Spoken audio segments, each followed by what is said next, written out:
Olá, seja bem-vindo! Há 40 anos nascia o primeiro bebê de proveta do mundo, Louise Brown, em Bristol, Inglaterra.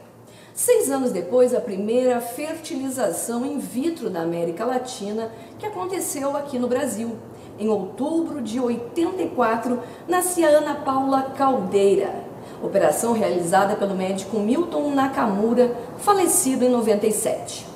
Com o passar do tempo, a evolução nos tratamentos vem acontecendo, seja em resultados mais eficazes na fertilização ou métodos não tão incômodos para as mulheres.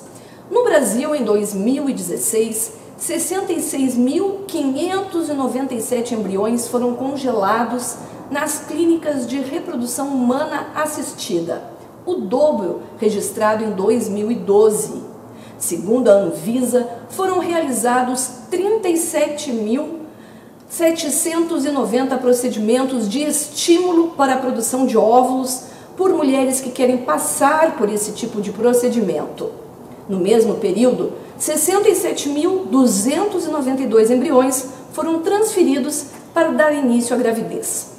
Para conversar sobre este assunto está entre nós o médico e proprietário da Clínica Madre de Pelotas, Marcelo Soares.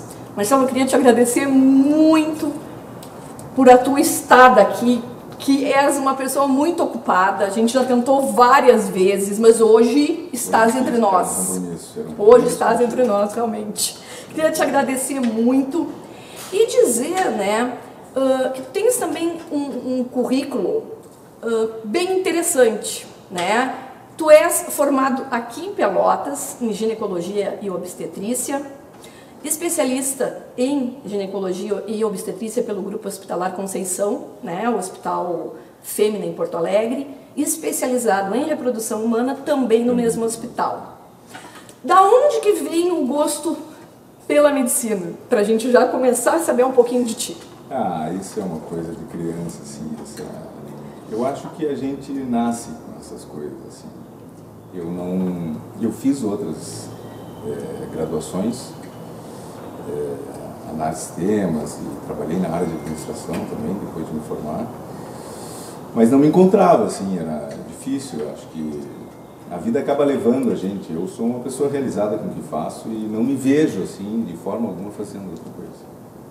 A medicina já faz parte do DNA, acho que já vem do berço. E na tua família tem alguém médico? Não tem ninguém. Não? Não fui influenciado por ninguém. Pois é, porque muitas vezes a gente tem um pai, um avô, alguma coisa assim. Eu me lembro, assim, de muito primórdio, assim, lá da infância, assim, bem tenra, assim, já de ter, assim, de idolatrar os médicos quando apareciam na TV, assim, e todo mundo para falar, o doutor, não sei o que, aí que eu vou. Tu és nascido em Santa Vitória do Palmar? Como tu disseste, eu sou mergulhão. Mergulhão. Saí de lá muito cedo, já para estudar, já fiz o segundo grau em Porto Alegre, a família da minha mãe era de lá, e me desliguei um pouco de Santa Vitória, assim, também, com a perda dos meus familiares, mas eu sou natural de Santa Vitória. Tá. Com muito orgulho. Com muito orgulho, claro. E aí, no caso, tu ficasses em Porto Alegre, aí viestes estudar, acabei passando no vestibular aqui na Universidade Católica, né? Era mais fácil para os meus pais, como moravam em Santa Vitória, para que eu ficasse mais próximo. Era melhor, né? Ficar mais perto. Eu acho que a universidade, assim, claro, tem uma parte que ela te proporciona, mas acho que tem muita parte do aluno também, de fazer o curso, né? Então, assim, não vi diferença nenhuma, assim, comparado a alunos de outras universidades. Eu tive as mesmas oportunidades.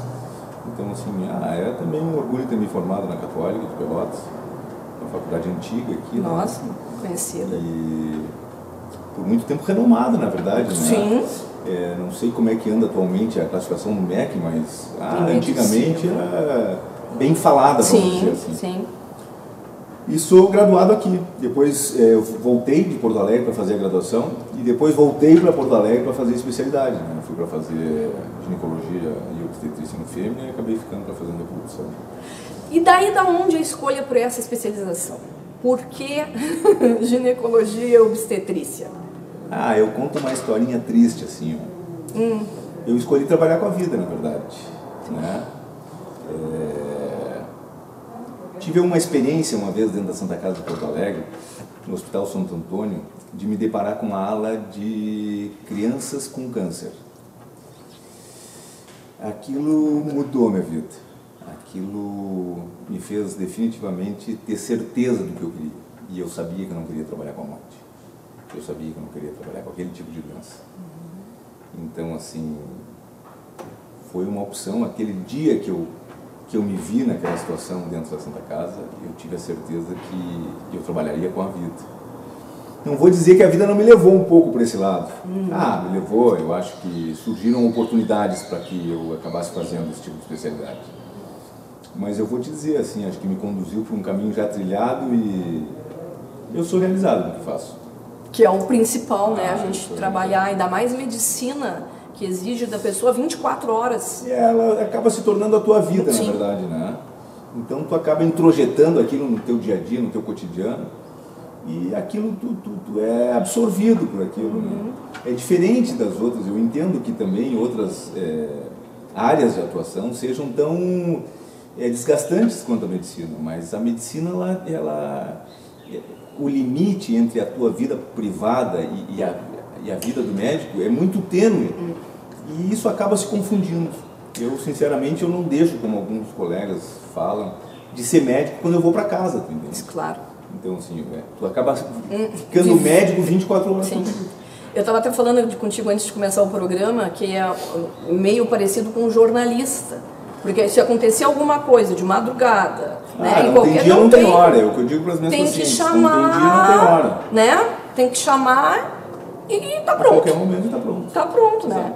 E ainda mais que tu lida também com obstetrícia, né? Então, o parto ali, né? Aquela coisa toda. Também nessa parte, né? Porque acaba complementando essa questão da reprodução.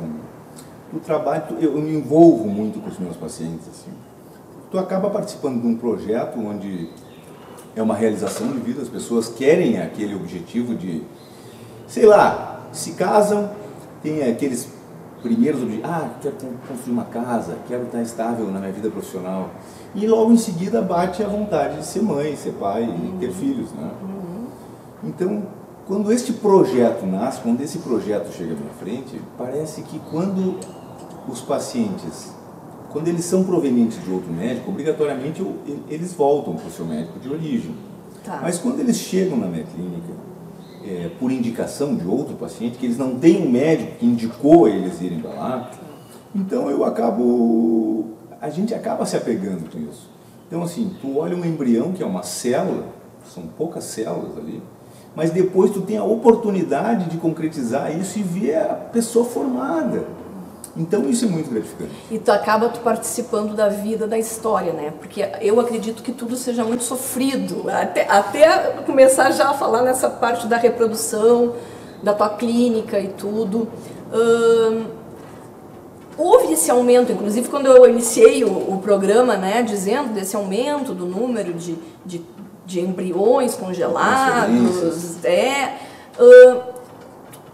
Tu consegue perceber o porquê dessa infertilidade, no caso da população? Existe algum parâmetro para isso? Existem. Hoje isso aí é bem claro, assim, para as pessoas que trabalham na área. Existe um estilo de vida que mudou muito, né? A mulher, hoje em dia, ela mudou muito o comportamento dela quando se lançou no mercado. Um dos fatores que foi causador deste boom foi a pílula anticoncepcional, que permitiu que as mulheres planejassem a sua vida, né? Decidissem quando queriam ser e quando não queriam ser mães. Então, assim, hoje em dia o que acontece, e está muito ligado a esse estilo de vida, é o fator das mulheres não priorizarem a maternidade. Então acaba que elas deixam isso em segundo plano e acabam tentando este sonho, vamos dizer assim, num momento mais tardio da sua vida. E a gente sabe hoje em dia é uma coisa muito estudada, muito clara, a fertilidade está diretamente ligada à idade cronológica. Então, assim, quanto maior a idade cronológica da mulher, menos fértil ela é. Então a mulher está perdendo o seu período mais fértil e investindo nas suas carreiras ou em outras atividades e deixando a maternidade para um momento mais tardio. Isso, de certa forma, agrava ou aumenta, como queiras, este número de mulheres que chegam lá naquele momento e não conseguem ter filhos. Então a reprodução veio para auxiliar isso também. A vida vai se adaptando, né? Assim como aumentou o número de mulheres inférteis, se evoluiu muito na reprodução. Se sabe muito hoje em dia. As técnicas que fizeram a Louise Brown, nem se usa mais isso. Os meios de cultura evoluíram, as técnicas, os instrumentos evoluíram muito nesse sentido. Então, assim, parece que as peças vão se encaixando, tu entende? Então, assim, aumentou muito esse número de mulheres inférteis, mas em contrapartida os médicos se especializaram muito mais.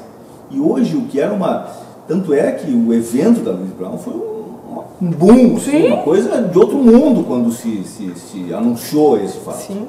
E hoje em dia tu fazer uma transferência, tu fazer uma coleta de óvulos é uma coisa corriqueira.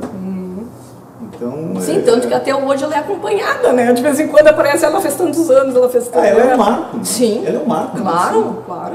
Bebê de proveta, né? É o primeiro bebê de proveta no mundo. Mas acho que tem muito a ver com o estilo de vida. Estilo de vida. E esse retardo, assim, no desejo de ser mãe. E quem te procura são mulheres mais velhas? Geralmente sim. Geralmente sim. Embora ainda haja, aí sim, com problemas realmente, geralmente hormonais, pacientes jovens, e geralmente é a mulher com 39, 38, 40 anos que está procurando as clínicas já no intuito de gestar, mas já no momento mais no declínio da fertilidade. Porque uma coisa que até que a gente tem que explicar é que o homem ele permanece com o esperma, não sei se vou dizer uma besteira, mas normal até o fim da vida. Não, na verdade também há um declínio, mas o homem tem uma vida sexual, o homem tem uma atividade paternal, vamos dizer assim, mais longeva, né? Ele permite ao homem ter filhos com mais idade. Isso não quer dizer que aquela célula, o espermatozoide, ele também não aumente o número de danos que é carregado junto com ele com o evoluir da idade paterna. Mas realmente o homem tem uma vida mais prolongada nesse sentido. E em relação também à infertilidade masculina, acontece muito também, né? Grande tabu, né? Não pode, assim, não posso dizer não é comigo. Não pode ser tocada, né? Sim, não é comigo, né? Isso vem se desmistificando, assim, aos poucos, né? Hoje em dia as pessoas falam mais. Isso era muito mais velado no passado, né? Imagina, ninguém admitia ter um problema de infertilidade, principalmente os homens. E geralmente a mulher assumia aquela culpa do casal não poder ter filhos. Existe uma parcela enorme de infertilidade por causas masculinas. E a grande surpresa disso tudo é que assim, a medicina evoluiu muito na parte feminina. Se sabe muito da parte da mulher. E tem coisas ainda na parte masculina que ainda estão por ser desvendadas. Então hoje o grande intuito assim, da medicina reprodutiva é estudar a parte masculina. Mas existe, com certeza. E vou te dizer assim, os 50-50. É interessante, porque às vezes as pessoas não... E é complicado também, até a mulher, ela é mãe até nesse sentido, mãe do marido, mãe do companheiro, de dizer, não, sou eu o problema, né? Submissão, né? Porque vem assim da origem, né? Porque geralmente quando ela chega na primeira consulta, a mulher já assume a culpa do casal. Pode ser até que se prove o contrário, mas em princípio... Sou eu. É comigo o problema. Coisa séria, né? Pesado isso, né? Bem pesado, porque tu te dá conta que ela assume uma responsabilidade por não dar continuidade à vida da família dela. E isso às vezes implica encaminhar essa paciente para um acompanhamento psicológico. Entendeu? Então, assim, essa questão da reprodução, essa questão da maternidade, ela é muito mais complexa do que parece. Né? Muito além dos procedimentos, a mentalidade do casal tem um peso importante nesse resultado. E a gente já vem com aquela coisa da família, de, ai, quando é que vai vir um neto? Casou, quando é que vai vir um neto? E se tu faz a opção de não ter filho, mas é meio estranho tem isso, problemas, né? Já é vista com outros olhos. Embora também, como tudo evolui, até já existem grupos, e já aconteceram algumas reportagens e tudo, que apareceram, não me lembro se foi no Fantástico ou no Domingo Espetacular, de eu não quero ser mãe, de um grupo que, né, tipo, porque eu sou mulher, eu não sou obrigada a ser mãe, né? Então já tem muitas mulheres, mas a maioria não, né? E a gente carrega essa, né, essa... É que, na verdade, isso vem da origem, assim, né? Eu acho que a mulher vem muito dessa coisa da reprodução, que pode gerar, manter, né? a genitora, assim, a mantenedora da família, né? Então, assim, por muito tempo a mulher foi vista como simplesmente reprodutiva. Antigamente as mulheres eram escolhidas Sim. pelo quadril, Sim. pelo peito, Sim. né? Sim. Seria uma boa mãe. Sim. Então, se tinha essa visão, né? E isso que tu fala hoje em dia é ponto de discussão. As mulheres não querer serem mães? Ser mãe, já... Só um pouquinho, o que está acontecendo? Sim. Aí? Mas se tu for olhar a longo prazo, é um direito da pessoa não querer ter filhos. Sim. Né? Mas eu te confesso, eu também... Acho estranho. Acho estranho. Mas também faz parte dessa transformação. A gente vive diariamente essa questão da transformação. Uhum. Então, assim, esse é o quadro que aparece atualmente. Não existem casais homoafetivos hoje muito mais numerosos do que antigamente. Antigamente a gente tinha um certo pudor até de falar sobre isso. Hoje em dia é uma coisa comum. Tu vai no shopping, tu encontra. Eles adotam também, né? Isso faz parte dessa transformação da humanidade, né? Uhum. Então eu acho que também... Isso também faz parte dessa... Vamos chamar um videozinho, não sei se já dá, para chamar o vídeo para a gente conhecer um pouquinho da Clínica Matri. Clínica Matri. Quando nascer uma ideia,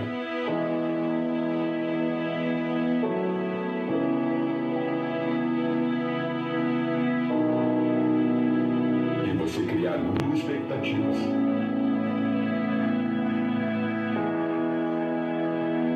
quando essa ideia estiver madura,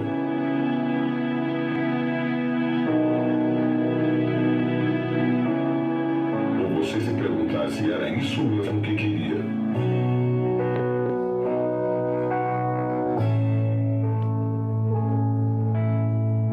quando o amor falar mais alto,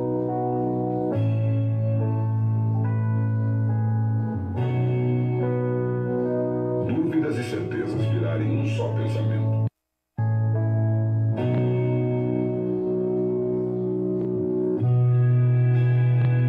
Quando estiver tudo pronto por fora,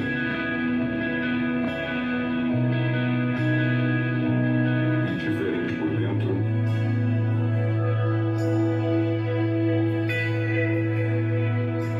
a Clínica Matri vai estar do seu lado em todos os momentos.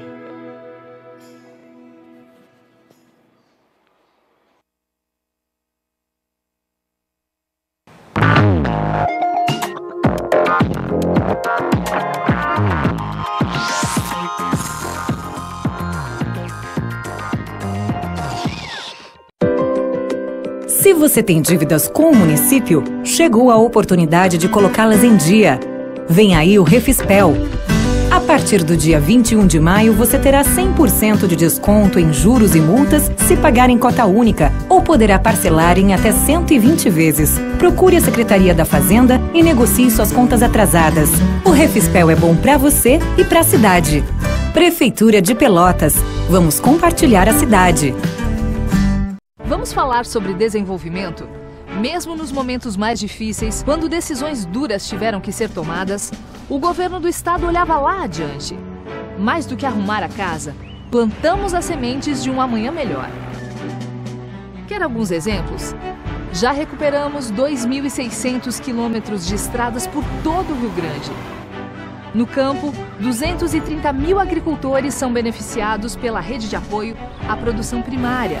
42 bilhões de reais estão em negociação em ampliações das empresas locais e novas indústrias, gerando mais de 12 mil novos empregos no estado. E mais, 1,5 bilhão de reais em linhas de crédito do Banrisul para 300 mil micro e pequenas empresas, a grande força da nossa economia. Tudo o que já foi feito abre caminho para o que ainda precisa melhorar. Para o Rio Grande do Sul, o futuro já começou.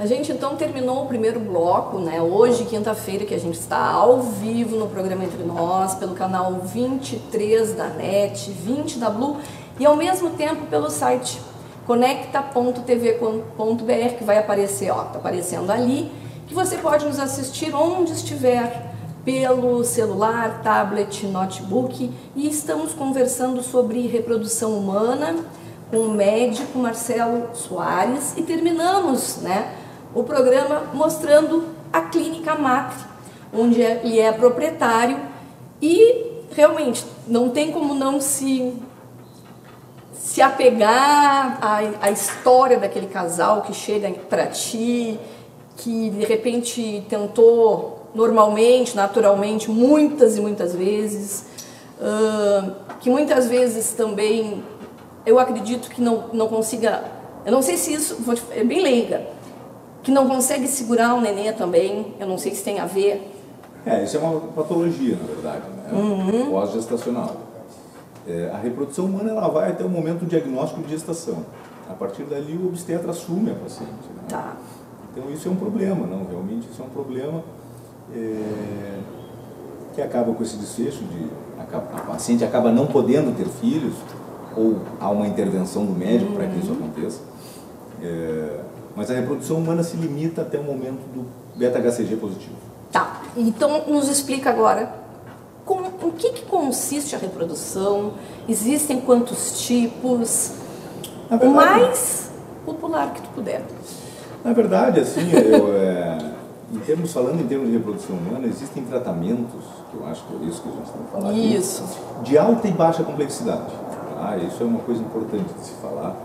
E para desmistificar, muitas pessoas têm essa coisa de que a reprodução humana está linkada diretamente a altos custos, né?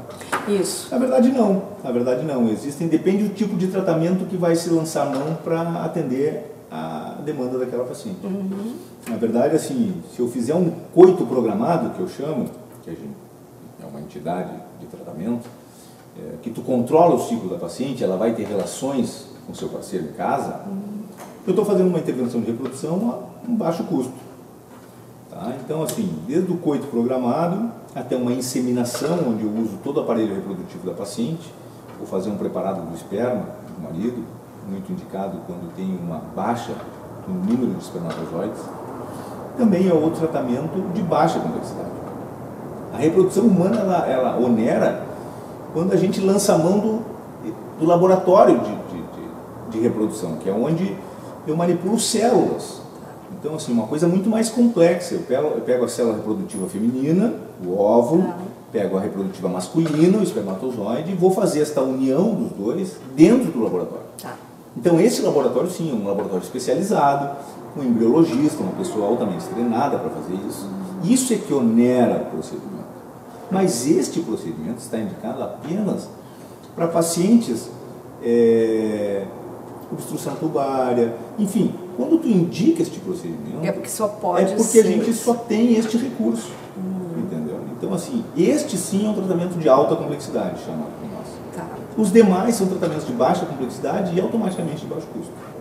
Tá. E aí existe um tempo, por exemplo, esse do coito interrompido seria quando a mulher está fértil. Coito programado. Eu programo coito interrompido, tô louca. Aí é para evitar a gravidez. O coito programado eu vou assumir o ciclo da paciente, eu vou estimular a paciente ou não, depende Sim. de cada caso, mas quando ela estiver no período fértil, no período que ela está ovulando, é a época mais indicada para eles terem relação. Sim. Porque hoje em dia, com essa correria do dia a dia, o marido viaja, o marido isso, o marido não para, a mulher também não para. Sim. Então, assim, acontece o ciclo fica da todo época também. de quando é o período mais propício para se ter relação, as pessoas não estão juntas. Então... Não tem como ter um filho. Né? Se não tiver relação, não tem como ter um filho. Gestação. Sim. E aí, eu estava lendo que tem também... tem um método clássico, né, que é a estimulação ovariana por meio de medicamentos, e tem uma injeção intracitoplasmática de espermatozoide. Na verdade não muda muito, tá? O que a gente fazia no passado? No passado a gente pegava uma placa de Petri, botava o óvulo ali no meio e semeava ao redor o sêmen com milhões de espermatozoides. Esperava aquele mais apto a irromper a zona pelúcida do óvulo e fertilizá-lo. Hoje em dia, a gente faz a seleção do espermatozoide. Então, assim, quando eu fazia antigamente, eu não selecionava o espermatozoide. Um deles ia lá, adentrava o óvulo e acabava fertilizando aquele material. Hoje em dia, não. Hoje em dia, eu pego uma placa com vários espermatozoides e eu vou escolher o que eu quero. Então eu vou pegar aquele espermatozoide específico e eu vou injetá-lo dentro do óvulo. Isso se chama injeção intracitoplasmática de espermatozoide. Na verdade é apenas uma modalidade. Isso facilitou assim, porque impediu que espermatozoide, às vezes com um defeito morfológico, acabasse fertilizando aquele óvulo. Então hoje em dia tem uma classificação morfológica, a gente faz a escolha do melhor espermatozoide. Então a gente acaba selecionando o material que a gente quer utilizar. E aí vem aquelas perguntas, né, tipo, que muitos cientistas, em outros países inclusive, as mulheres escolhendo, né, que tipo de bebê quer. Eu quero em bancos de sêmen, por exemplo, eu quero, lá sei eu, vai ter ali, inclusive eu li que no Brasil não tem muito, o doador não tem muitos dados dele no Brasil, mas que em outros países já existem muito mais dados, né? Isso também não seria uma seleção do... Tipo de seleção. Tipo, eu quero loirinho de olho azul e todo mundo vai querer e vai ficar aquela população toda homogênea. Homogênea. Na verdade isso existe, sabe? Ainda não é muito difundido no Brasil, mas já existe. Tá? Mas geralmente quando vem o casal, eles querem ter o material genético do casal, né? Sim. Aí quando tem aquelas produções independentes, geralmente as mulheres, ou quando o homem não tem espermatozoide, ele é azospérmico, ele não tem nenhum espermatozoide, a gente lança a mão do banco de sêmen. Então assim, todo sêmen que está congelado lá nesse banco, ele é catalogado. Hoje em dia a gente tem até o hobby do doador. Qual é o hobby do doador? Tu pode escolher. O meu quero ser tenista. Tá bom, é possível. Mas é possível, não quer dizer que ele vá ser, né? Não, tem ali, não, tudo o bem. O hobby do pai, tu entende? Sim, não quer dizer que o filho vai ser. Que vai ser, mas... Tá lindo. Isso é um fetiche? Tá ali no DNA. Mas tu escolhe a cor dos olhos, porque tu não vai implantar numa pessoa clara a não ser que queira. Sim, né? Da raça negra, por exemplo. Da raça negra. Nada contra, Sim. Mas tu te dá conta que isso vai gerar alguns questionamentos lá adiante. Sim. E a gente tem que pensar nisso. Sim. Entende? Pensar na criança. Vem um casal, o homem azospérmico, tu tem que procurar assemelhar o mais possível daquele casal o doador. Claro. Porque a gente sabe, né? Mais dia ou menos dia, isso vai dar o que falar. Sim. Efetivamente. Vai prejudicar a criança. Vai prejudicar a criança e vai levantar suspeita sobre o casal. Tu te dá conta? Também. Tem que ter. Então, tem que estar dentro de uma realidade, o contexto social. todo que a reprodução engloba. Nossa. Não é um simples fato de pegar o espermatozoide e injetar dentro do óvulo. Sim. Tem todo um contexto social que está envolvido nessa história. E em relação assim, conseguiu ali, tu tens mais de um óvulo ali, como é que a gente podia dizer? Que estão prontos para serem... Embriões Que estão prontos para serem colocados na mãe. Tá. Eu ouvi falar que é muito difícil ser colocado um. Hoje em dia isso já mudou muito. Tá. O que se entendia no passado? No passado se entendia que quanto maior o número de embriões transferidos, maiores as chances do casal Sim. de ter um bebê em casa. E aí foi uma época que se gerou muitas gestações múltiplas. Sim, gêmeos, Quíntuplos, quádruplos, trigêmeos, entendeu? Sim. E isso teve uma consequência. Porque as pessoas não conseguem mensurar o que tu é, o que acontece quando tu tem 3 bebês ao mesmo tempo. Acho que até É 2. o caos. 2 já é difícil. 2 doentes, 2 querendo mamar, 2 precisando ser trocados. Sim. Então a gente se dá conta que o trabalho é muito dobrado. E às vezes os casais não estão preparados, nem psicológica, nem financeiramente, para absorver esse tipo de situação. Sim. Então hoje em dia, e depois os estudos também acabaram mostrando que isso não era uma verdade. A chance de ter um bebê em casa não estava ligada diretamente ao número de embriões transferidos. E hoje a gente sabe, se eu tenho 2 embriões, tá, que são de qualidades diferentes, eu tenho um melhor e um pior. Se eu for transferir os 2, essa gestação vai ser balizada pelo pior.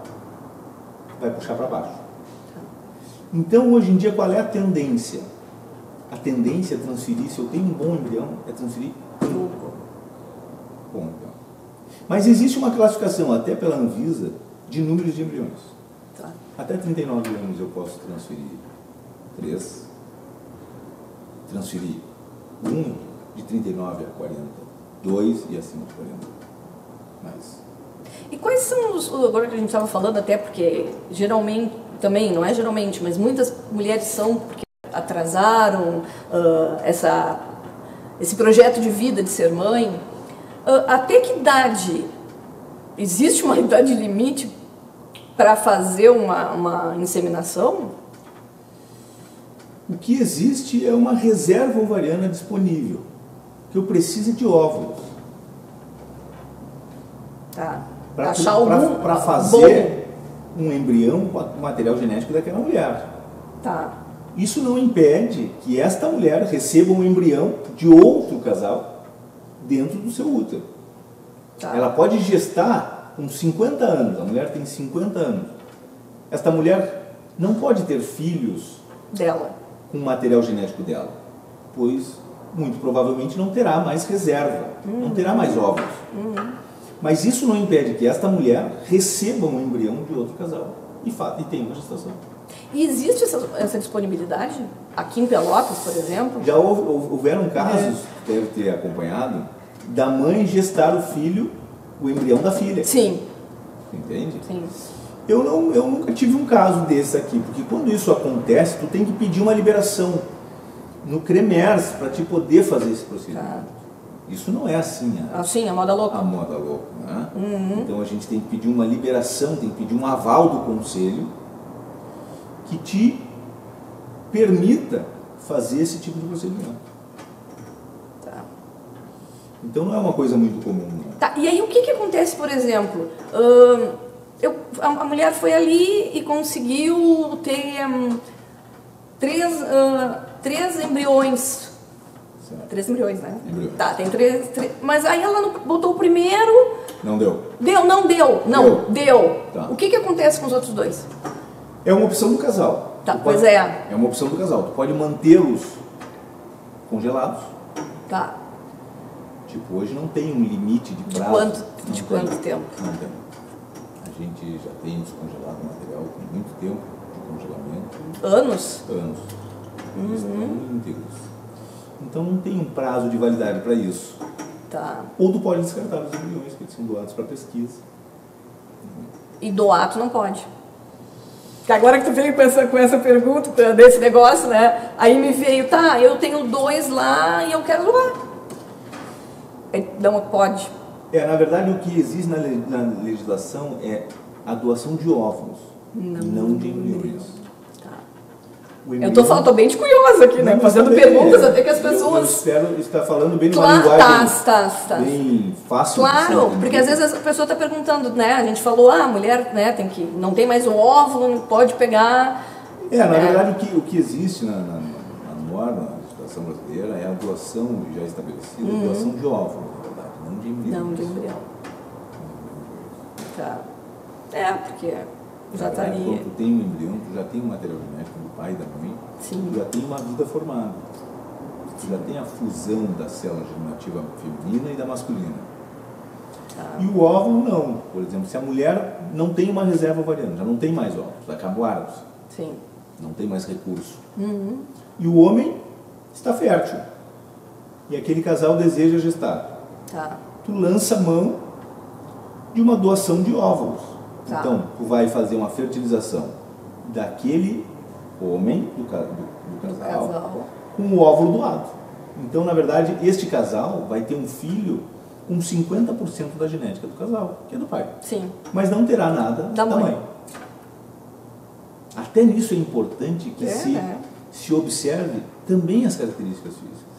É o mesmo caso. Um casal japonês lá, oriental, vamos dizer assim, daqui a pouco tu doa um óvulo para um alemão. Entendeu? Então isso tem que ser avaliado, isso tem que ser contextualizado, isso tem que ser levado em consideração. É importante isso. Tu te dá conta, é uma vida. Sim. Se essa criança nascer, ela vai ter todo um desenvolvimento junto àquele casal, vai sofrer talvez uma repressão, uma discriminação durante todo o tempo da sua vida. Sim. Então, assim, a gente tem que pensar a longo prazo. Isso tem muitas implicações, né? Muitas implicações, com certeza.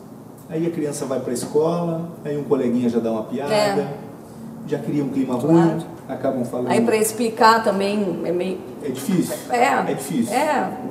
Não é ainda uma coisa tão... escancarada. Normal, assim. Então... Não é. E tem uma faixa etária na tua clínica ali... o que mais chega na tua clínica, assim? Esses pacientes acima de 35 anos. Acho bem nesse...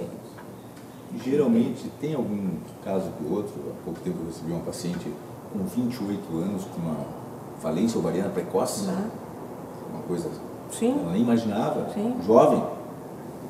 Mas geralmente são casais acima de 35 anos. Porque resolveram... É que nem eu digo, vão deixando. Quando eu tiver bem de vida, mas e será que um dia vai estar bem de vida? Quando eu tiver o carro, e acaba deixando a relação, a construção familiar com o segundo plano. Quando se desperta aquele desejo, aquela vontade, quando a família toda se volta, vem cá, estão casados há 6, 7 anos. Sim, e aí? Não vão dar jeito na vida. E aí a mulher vai tentar e já não consegue mais. Vamos para o intervalinho? Vamos para o intervalo. A gente vai, infelizmente, para o último intervalo e o último bloco desse programa que está falando sobre reprodução humana, muito importante. Vai lá, toma uma aguinha e volta com a gente, que a gente vai continuar falando com o Dr. Marcelo Soares.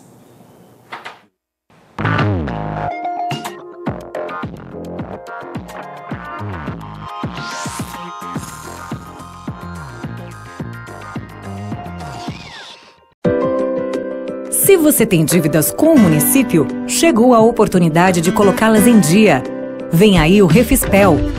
A partir do dia 21 de maio, você terá 100% de desconto em juros e multas se pagar em cota única ou poderá parcelar em até 120 vezes. Procure a Secretaria da Fazenda e negocie suas contas atrasadas. O Refispel é bom para você e para a cidade. Prefeitura de Pelotas. Vamos compartilhar a cidade. Vamos falar sobre desenvolvimento? Mesmo nos momentos mais difíceis, quando decisões duras tiveram que ser tomadas, o governo do estado olhava lá adiante. Mais do que arrumar a casa, plantamos as sementes de um amanhã melhor. Quer alguns exemplos? Já recuperamos 2.600 quilômetros de estradas por todo o Rio Grande. No campo, 230 mil agricultores são beneficiados pela rede de apoio à produção primária. 42 bilhões de reais estão em negociação em ampliações das empresas locais e novas indústrias. gerando mais de 12 mil novos empregos no estado. E mais, R$1,5 bilhão em linhas de crédito do Banrisul para 300 mil micro e pequenas empresas, a grande força da nossa economia. Tudo o que já foi feito abre caminho para o que ainda precisa melhorar. Para o Rio Grande do Sul, o futuro já começou.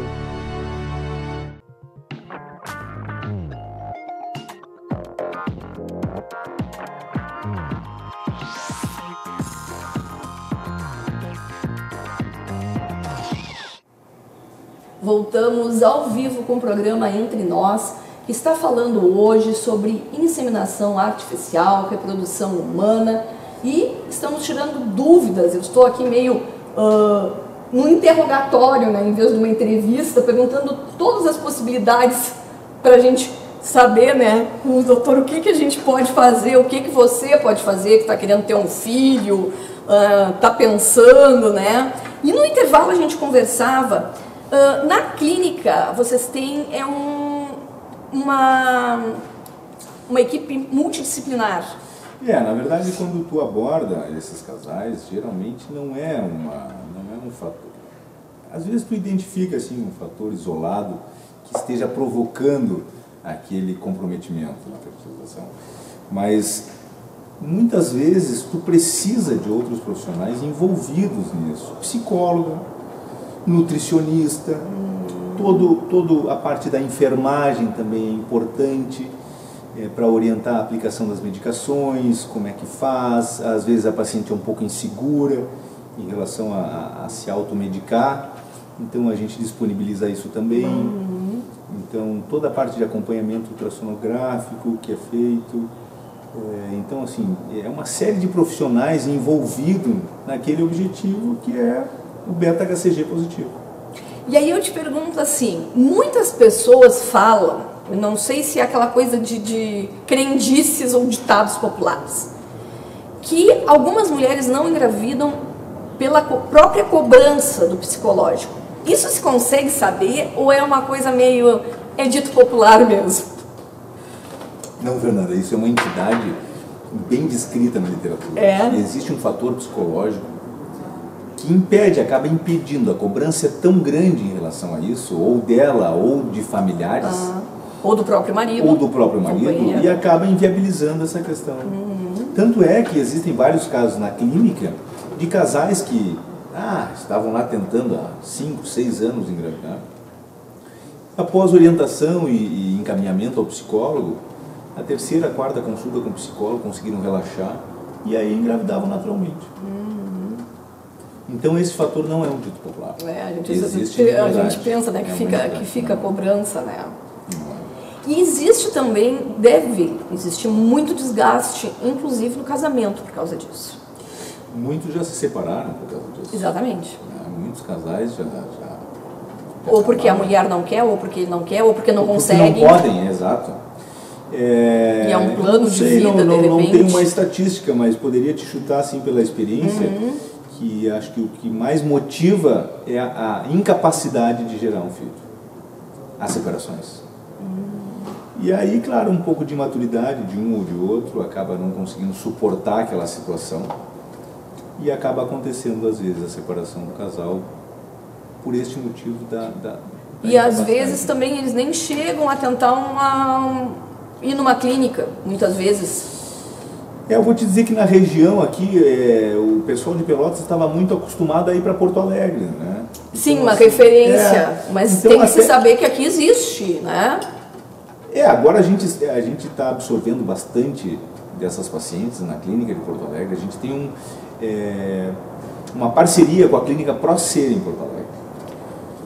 Então, lá o titular, o Dr. Luiz Carlos Brink. Então isso é uma coisa interessante. A parte da rede gestar de medicina fetal também? Esta é a parte que acompanha depois da mulher grávida. Né? Então também existe essa parceria lá. Sim. Mas a clínica ProSer é especialista na parte de reprodução, como a gente atua aqui. Então a gente tem essa parceria com eles. que muitas vezes pode ir daqui para lá. Na verdade, o que a gente começou a ver na clínica é que havia muita demanda da região sul e não havia uma clínica ou alguém que absorvesse essa demanda toda. Então, assim, só esse fato de falar que tem que ir a Porto Alegre, às vezes inibe o casal de procurar um auxílio. Sim. Né? Mas às vezes é uma questão de desinformação, porque agora existe em Pelotas esse auxílio, existem outros profissionais trabalhando também. Então, assim, não precisa hoje em dia se mexer muito na região de Pelotas para que se tenha essa orientação mais especializada na parte de reprodução. E tem muita gente, eu não sei se que passou por muita gente, alguns casos da mulher, como é que eu vou te dizer?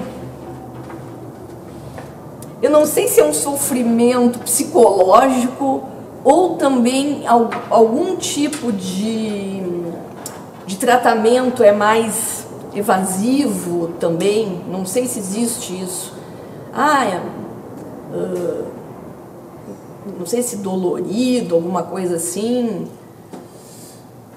Na verdade, não. Eu acho que o desgastante desta parte a parte psicológica. É a parte do diagnóstico. Quando fez o tratamento... Primeiro para saber o que nós vamos tratar. E o que é. O que está acontecendo? É o psicológico? Não, realmente existe um problema. Este problema é mecânico? Sim. Este problema é do marido? Ou este problema é hormonal?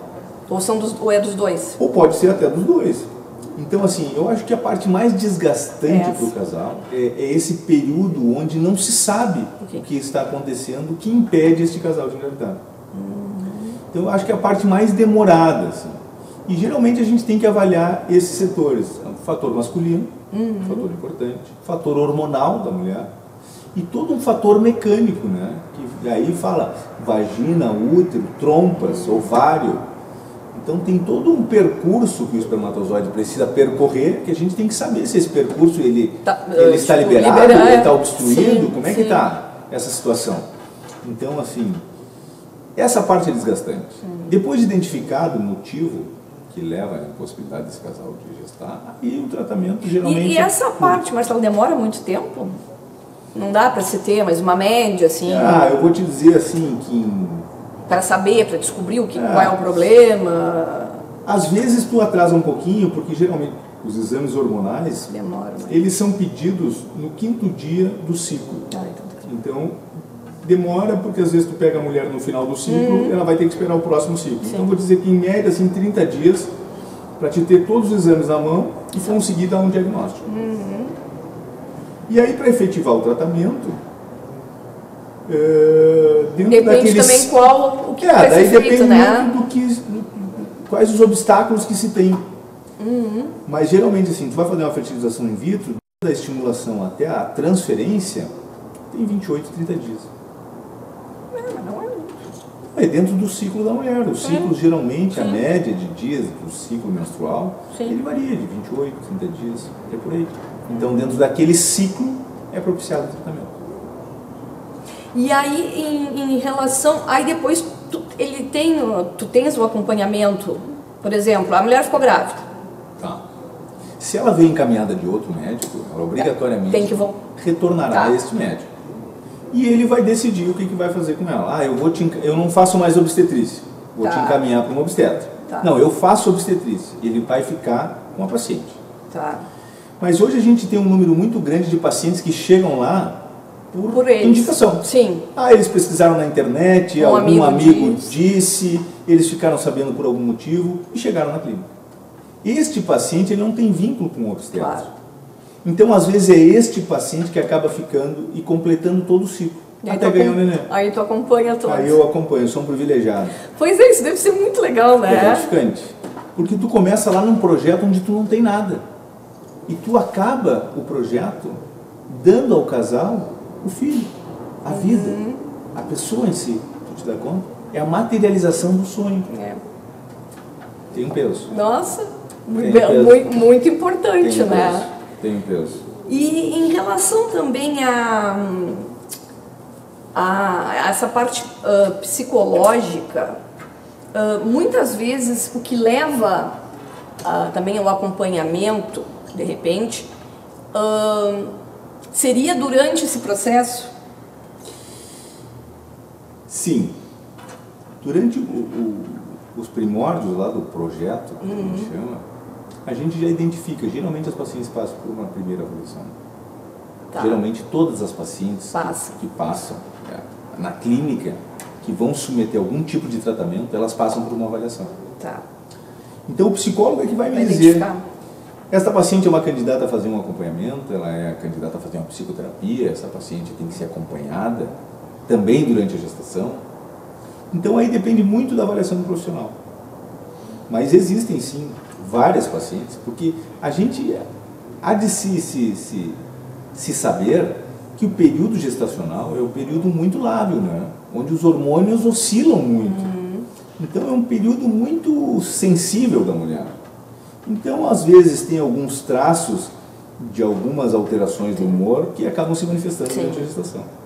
Então, mas é o profissional da área que vai identificar. Tá, e o marido nunca vai para o psicólogo. Às vezes vai o casal. Às vezes precisa ir o casal.